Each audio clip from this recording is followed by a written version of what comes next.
तमाम लोग जितने बड़े बड़े नेता हैं, जो लोग कह रहे हैं कि हिंदू में फूट डालने की बात कर रहे हैं, वो अपने नाम के अपनी जात लिखते हैं कि नहीं लिखते हैं? तो पहले तो अगर उनको जातीय से फूट से बचना है तो अपने नाम के सामने अपने बिरादरियों का, अपने जातियों का उपनाम लिखना बंद जनगणना है। और उस पर जो नीतीश कुमार का स्टेटमेंट है वो बहुत बेहतर है।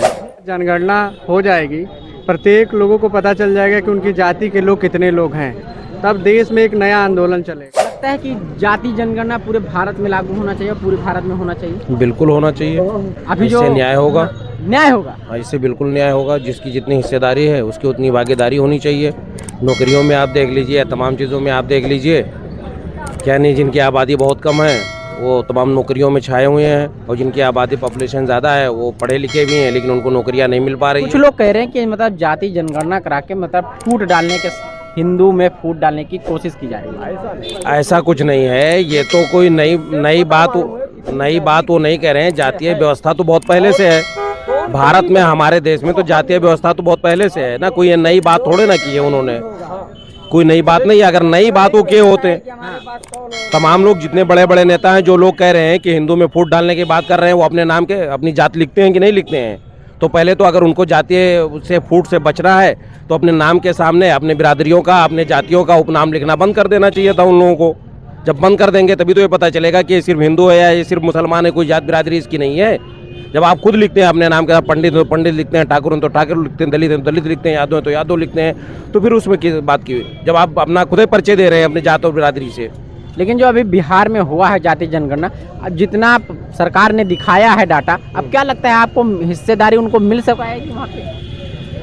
नहीं, आसान तो नहीं है, लेकिन एक फिर जब आसान नहीं तो क्यों हुआ? संभावना तो जगी है। अच्छा, संभावना जगी है, व्यवस्था है, पैसा जो आता है, जो बजट आते हैं उसको बराबर का अगर अभी से शुरू कर दें तो थोड़ा बहुत तो लोगों को बेनिफिट मिलेगा, फायदा मिलेगा।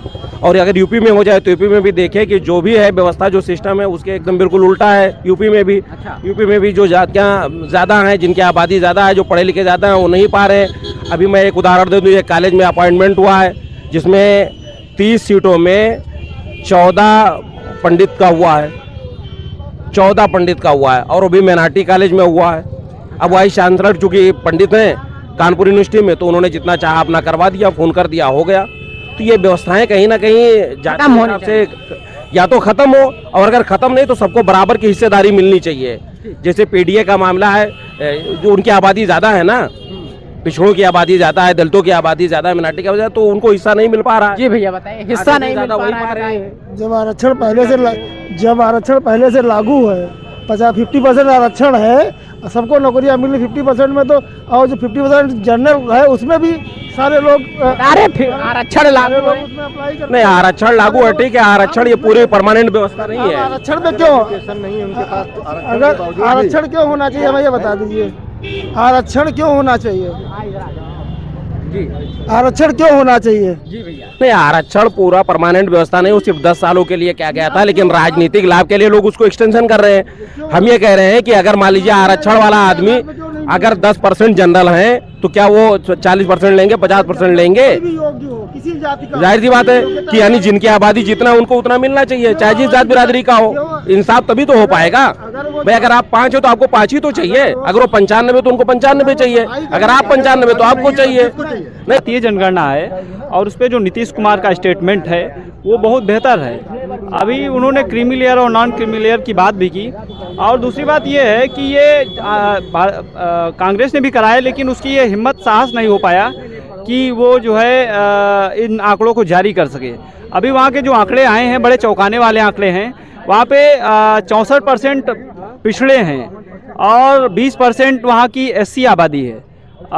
लेकिन अभी जो बिहार में ये हुआ है जाति जनगणना, क्या लगता है कि इसको नीतीश कुमार को फायदा मिलेगा? इस नीतीश कुमार को नहीं, पूरे इंडिया अलायंस को इसका फायदा मिलेगा। और इस देश की जनता जान चुकी है कि जब तक हमारी तो मोदी जी क्यों नहीं करवा पा रहे हैं इसको? वो उस विचारधारा को ही नहीं जीने वाले लोग हैं। वो सबका साथ तो लेते हैं, लेकिन सबका विकास नहीं करना चाहते हैं। बिहार में जाति जनगणना हुई है, आप कैसे देखते हैं उसको? अच्छा है, होना चाहिए, पता लगना चाहिए कि कौन कितने संख्या में है, किसको कितनी हिस्सेदारी मिली है, नहीं मिली है। तो ये तो सर्वे होना ही चाहिए, बहुत पहले होना चाहिए था। हर समाज को उनकी आबादी के हिसाब से शासन प्रशासन में हिस्सेदारी मिलना जरूरी है। और देश का संविधान बनाया, माइनॉरिटी बनाया, पिछड़ा बनाया, ओबीसी बनाया, SC ST बनाया, क्यों बनाया? फिर जो है तमाम जो है इलेक्शनों में लोगों का जगह जगह जो है वार्ड से लेकर के और MLA MP तक का इसका नीतीश कुमार को फायदा मिलेगा? नीतीश कुमार की आम जनता की बात कीजिए, आम जनता को फायदा मिलेगा।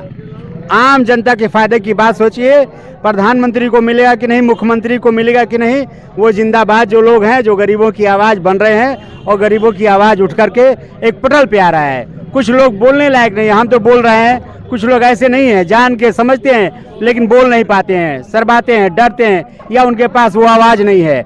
लेकिन धन्यवाद है, जिंदाबाद है वो लोग जो गरीबों की आवाज़ बन करके उठे हैं, जाति जनगणना कर रहे हैं।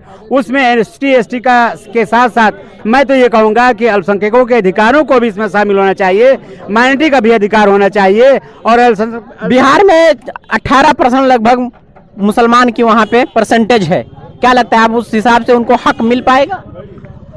अभी तक तो हक नहीं मिल पाया है, लेकिन आज तक हो सकता है कि जब नए नए आंकड़े आ रहे हैं तो हक मिल जाए। और हक लेने के लिए तो अपनी आवाज़ को बुलंद किया ही जाएगा और हक लेना ही पड़ेगा। हक लेने के लिए तो संघर्ष करना पड़ेगा, लोकतांत्रिक व्यवस्था है, लोकतांत्रिक तरीके से, वोट के तरीके से, धरना प्रदर्शन से अपने अधिकार को जो है लेना होगा, आवाज़ उठाना होगा। और देश में जब जातिगत जनगणना हो जाएगी, प्रत्येक लोगों को पता चल जाएगा कि उनकी जाति के लोग कितने लोग हैं, तब देश में एक नया आंदोलन चलेगा। जाओगे भैया मेरा जूता पॉलिश कर दो, चप्पल टूट गया कर दो। विदेशों में क्या होता है कि अपने हाथ से लोग पॉलिश करते हैं, पीछे वाल बहुत सी लांडी तो यहाँ भी तो कुछ लोग करते हैं जूते, कुछ लोग करते हैं। कुछ लोगों का मतलब होगा 2-4%, 5%, 90% ये चाहते हैं कि उनके पास पैसा है। 90% चाहते हैं कि नहीं, मेरे घर में धोबी आएगा, जमादार आएगा, वो लैट्रिन साफ करेगा, बर्तन माली आएगी, बर्तन मांजेगी, झाड़ू पोछा आएगा, झाड़ू पोछा करेगा, माली आएगा, मालीगिरी करेगा। तो आप लोग खुद है तो कर रहे हो ये सब, आप खुद है तो बांट रहे हो सबको, मालिक को अलग करे दे रहे हो, धोबी को अलग करे दे रहे हो, जमादार को अलग करे दे रहे हो। तो ये क्या है? आप अपने घर से तो शुरुआत करो, तब तो आगे न बढ़ेंगे। तो आप क्या चाहते हैं बताइए? हम चाहते ये कि जैसे विदेशों में होता है, अपने हाथ से अपने स्वयं अपने काम करिए।